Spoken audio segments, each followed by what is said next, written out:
Hello car lovers, driving the 2023 Lexus UX H.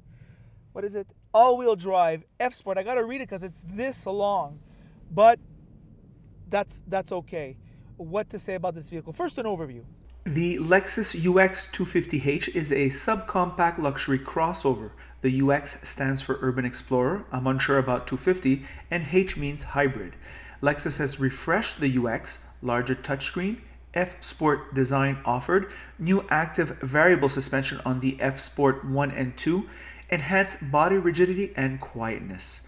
Structural rigidity is increased with 20 additional spot welds, and the electric power steering and suspension were recalibrated to take that into account.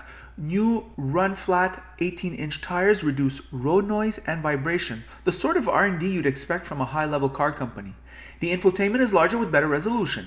The Lexus Safety System 2.5 includes improved electric safety. The seats I sat in were the best I ever sat in a Lexus product. Curiously, there is no mention of the engine specs in the press release. I think it's one of the best aspects.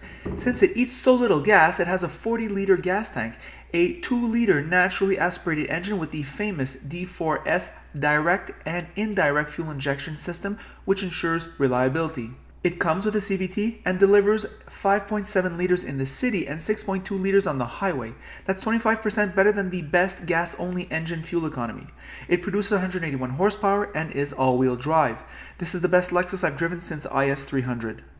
All right, we're back. So, we'll start with the exterior styling. It certainly looks like a premium vehicle, but it just doesn't look very, I don't know. Ross likes it more than me.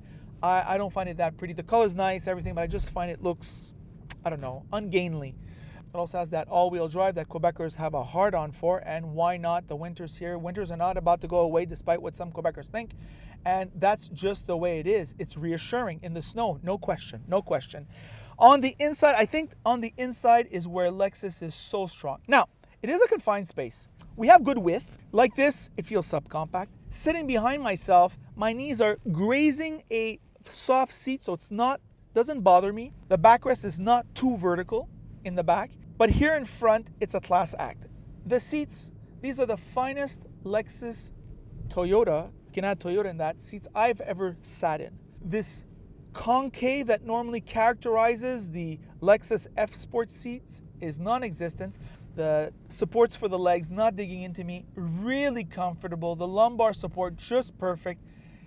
The quality of the seat, the way it looks, this could be at home on a $70,000 vehicle. No joking. Awesome, awesome. I mean, if Lexus had this seat in its other vehicles, I think I would buy a Lexus right away. Nice quality of materials here. There's no cracks. There's none of that. The sound system plays very well. It's an unbranded sound system, but I was playing it before. I'm feeling $46,000, which is what this vehicle costs. No problem.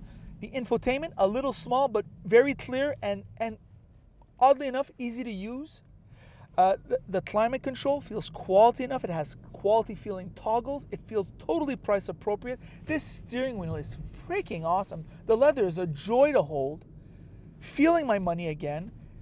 Dash quality stuff. This is very good. This quality of the materials here is very good. You're feeling your money here. The powertrain is very good. Hybrid, I think that's really good. We have this thing in Quebec. The Quebec journalists think that, oh my, Toyota's falling behind because they're not offering 6 electric vehicles that are overpriced and are made for a very specific clientele. I see so many Toyotas on Quebec roads. I see a lot of satisfied Toyota owners, and I'm pretty sure they're going to be buying another Toyota. So I have to have a respectful difference of opinion with the professional automotive Quebec class. I'm not seeing Toyota falling behind. In fact, I'm seeing Toyota listening to what people want, because they're building the vehicles that people want, and the sales are a reflection of that. Surprise, surprise. The only flaw that I think this vehicle has with the exception of space, which I think all subcompacts are limited in space, though I must say the X1 is much more spacious, but it's more expensive, right? The X1, the X2, those are more expensive vehicles. But the only thing I would say is that it doesn't exactly have that tank-like feel. Like I'm expecting when I'm driving a vehicle to have like this kind of like the way it's assembled is that every part reinforces the other and it feels like this. I'm not quite feeling that, let's just say, versus its German rivals. It feels certainly in the Acura class, if you want, in terms of like, it feels like my Acura in that sense. It's not just quite high level. But I mean, low fuel costs. That torquey feel when you're doing the urban driving because the electric engine helps the gas engine. So in that way, torque is luxury. Quiet on the highway, very quiet on the highway. So these key luxury features that I think a lot of people want from these vehicles are there. And of course, this peace of mind from Lexus, this added reliability, really high level. It is part of the luxury experience, I think. And also the low fuel cost, which is awesome, right? This has a 40 liter tank. For crying out loud, I'm averaging 7 liters per 100 kilometers on the Montreal Trail. It's amazing. In fact, it was at 7.3. It's been going down ever since this test drive. I went on the highway and everything. So, and I drive reasonable. I'm not flat foot. I don't drive with a lead foot. So in that sense, it's a realistic driving impressions. It's going down nonstop. Really an excellent product for, I think, where we are now, especially if you have to do long distances, you're 2 people. I would say 4 is a stretch. Very good. No battery management, right? You just put in gas once every week or every 2 weeks and that's it. And it's a 5-minute affair, not even. And those are my thoughts. By the way, if you like this review, like it. If you don't like it, don't like it. And if you really like it, of course, you should subscribe. And that is it.